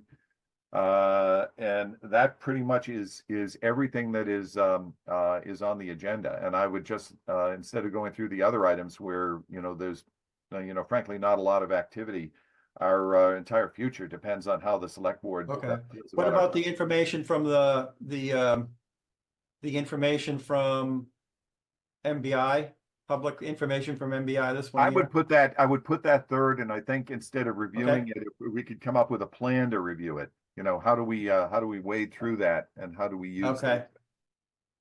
It may be, if we cannot do the speed testing, that we have to find a way to comprehensively review all of that Ookla and other data and put something together ourselves. If they approve no money, we may be the ones who have to put together a challenge. Completely on our without any outside information coming in, other than maybe some of the money in the 100K that we get from the MBI.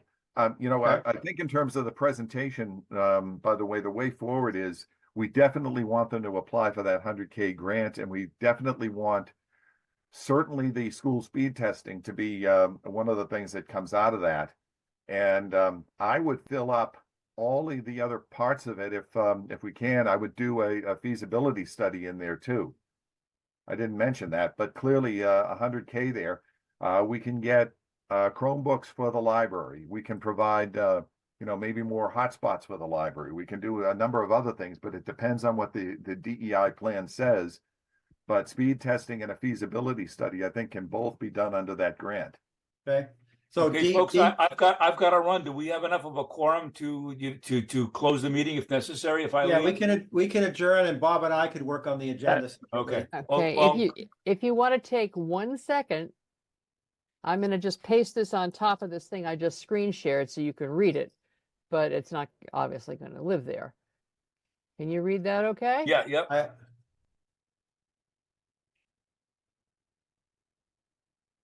Do I hear a motion to approve this as text to use, retroactively, but also in future To submittals repeat as needed. as needed to the enterprise? So moved. John moves. Bravo. Okay, Wendy, was that a second? That was a second? And Okay. if I'm allowed to second it, yes, certainly. Yes. Okay, all in favor? Aye. Anybody opposed? Okay. Okay, this is gonna All disappear right, folks, now. I've got to run here. Bye, John. So We'll we talk have to you to next week. adjourn. Thank you. All right, meeting adjourned.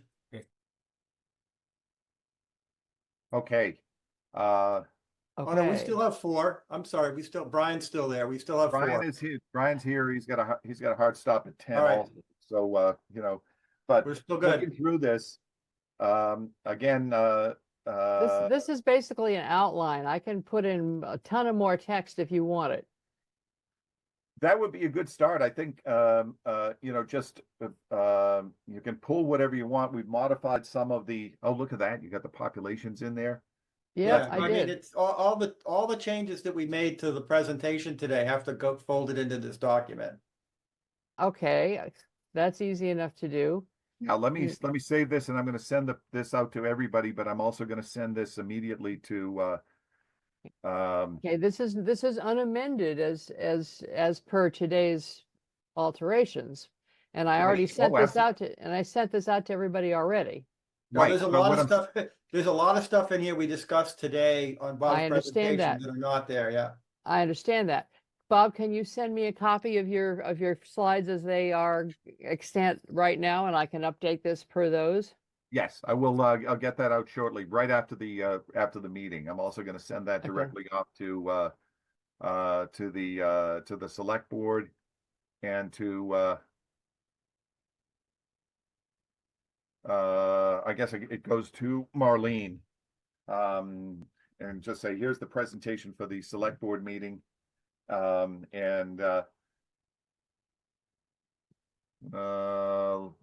I'm just going to say, the report is still in draft, and I think if we can get this in Monday morning, the report can go in on Monday morning. No, it can't. I don't think we'll. Wendy, do you think we can polish this up by tomorrow afternoon? Sure. Okay, and I'll just say it. I'm going to send it in draft, not yet approved by the full committee. So Bob, I think the packet can be updated right up until meeting time. Okay. Yeah, I mean, you could check that with Anne Marie and Mary Jane, but that's my understanding. It's the agenda that has to meet the 48-hour window, but the packet can be updated right along. Okay. Well, let's get the slides in the packet, and I'm just saying that the report. I'll tell her the report is going to be coming along tomorrow afternoon. Okay, the report is going to be faithful to that presentation, so I don't think it needs a separate approval. So I guess what's the point of the report then? Originally the point was that they would have it to take notes on. They could review it ahead of time and prepare questions or ask for anything that needed clarification. And it But would if they have all- the slides, but the slides have all the same stuff, right? Yeah. Yeah, but this will have greater detail. So there'll be more info in this. Well, not necessarily more information, but more detail. I don't understand the difference. And this is why you have me and you're a techie. No, No, I mean, more details, sorry, more that was information, right? that was totally rude. Not necessarily. How de- is more detail not more information? I don't get that. Okay, supposing there were a website that we wanted them to refer to, I could put the link in here for that, and they could go and do that on their own time. Yeah, that's more But- information. Yeah. All right. I'm very reticent to send something out that hasn't, that's different, if the committee hasn't had a chance to review it and prove Of it. course, Okay, and okay, I that's understand fine. that. And I'll this tell is them that also the- going to be more, this is going to be more in complete sentences and not an outline form. Well, for instance, one of the things we want to put, yeah, I agree with Jed. We really can't send something out without the full committee. I'll just say the report is still in draft Mhm. and not ready for distribution. The one other thing I want to make sure is to put in the report a link to that Utopia video. Yes. You know, just point out that just say you know, once we get to you know, you know, further up a bit, once we start talking about the differences between coax and fiber, et cetera, that we Mhm. insert the link to Utopia that's got an 18-minute video that is a primer on that. Yeah. Well, yeah, I mean, but to be clear, Utopia is active Ethernet, it's not GPON. I mean, so you gotta be a little careful. True, but you know, we can point out that that's kind of a best-in-class implementation. There'd be a lot of debates about that, Bob. Let's put it this way: it's a high-level, future-proofed implementation. Okay. It is, but it's extremely expensive, Right. the problem. Well, Utopia, for what it's Okay, worth, do you want it in here or not? yes, we Yeah, do. yeah, put the link in, but I mean, I think we just have to be careful about it because it's extremely expensive.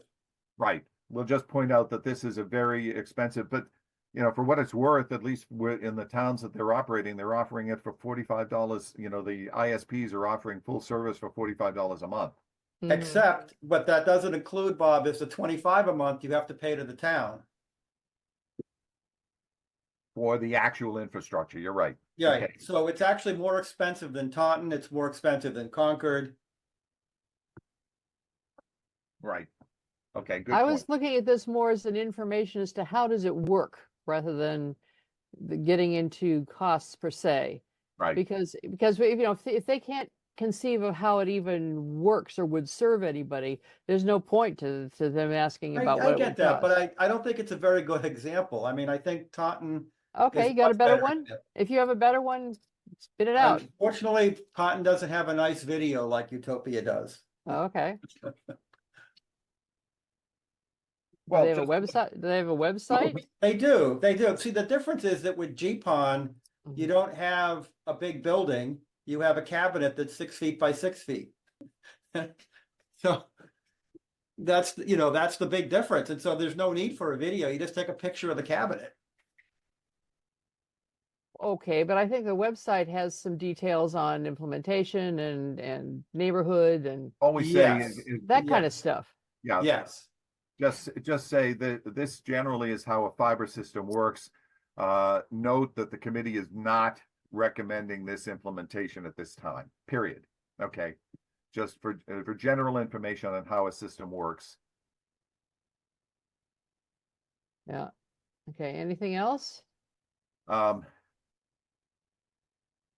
now, no. Wendy, if you could, I've got an appointment this afternoon, and I've got another Zoom late in the day. But if you could work on some of this, I'll maybe work with you a bit tomorrow. But I think, Jed, you're right. This is not suitable to hand out. I have a meeting tomorrow it's actually on water quality with that MJ is going to be present, and I'll just show her a printout of this, what we have, and say, look, this is what we're working from to come up with a report, and we've got the PowerPoint you already have, Mhm. and I'll just say, is it okay if you won't have this in time for the meeting? Yeah, this is supplementary material to the PowerPoint. Basically. The PowerPoint is where the rubber hits the road, really. Yes. Okay, well, Okay. send it along and I will do that. All right, Bob, do you want to finish the agenda? Yes, let's do that. Okay. We need Wendy to stop sharing and then I can share the Oh, agenda. sorry. Where's the end sharing button? There is no end sharing View button. options on next to you are viewing Wendy Howland's Oh, screen. there we are. There we go. Share? No. Oh, no. No, go up to the Okay. top, go up to view options, way up on the top. You're on a Mac, so I don't know where that's laying. Yeah, I on don't know your- where it is on a Mac either. Heat Yeah. out of me. Let's try Find the that. green button, look for any green button, do the share screen button, pull that up if you can find it. on No, the that disappears when I do screen sharing here, interestingly. Whoa. Okay, well, and I wonder if we make this Put your smaller. cursor all the way up at the top or all the way at the bottom, and you should have a menu that pops up. One would think. But this is all Word here. No, no, no. No, You gotta above get Word, out of above the white that. area. Get Above. out Oh, of the wait, white wait, area. maybe it's over here. Let us see. No, it won't be on the white area is your desktop, and it won't It's be in the on Zoom area, right? It's in the It's Zoom probably area. right above where you see the videos of each of us. Yeah, I know, and I've got hide thumbnails, show active speaker, show thumbnail video, and show grid video. Those are my choices there. Hmm. And then scroll all the way down to the bottom if you can. All I have is me, you, Jennifer, and Jed, and that's it in that little window. Doesn't Oh, that boy. suck? Yeah. And Tell you know what, what, if I you- can sign out and come back. How's that? Well, in fact, we're just doing the agenda here, so you really don't need to participate more. No, I don't. So have we closed the meeting and I can Yeah, just the Oh, meeting is closed. The meeting is long closed. We don't have a quorum anymore. So if you just want to, okay. just hit end, Yep. you. Okay. Oh, there Oh, we there are. you go. I had to actually close it. Okay. Okay. Very good. Okay. Okay, so we're back here. So. Yeah. I was questioning D through G, Bob, whether you mentioned you may not want to do those next week. Well, I'll tell you what, let's leave them in, okay? We can go through them quickly if there's nothing much to report. Just leave them there. Or I can put them down at the bottom. Yeah. But I would say, in terms of the speed test update and the point of contact for the new bridge, you can leave them in there. Leave the point of contact for the bridge in there, and speed test again. I can report on how far the CostQuest license application is, and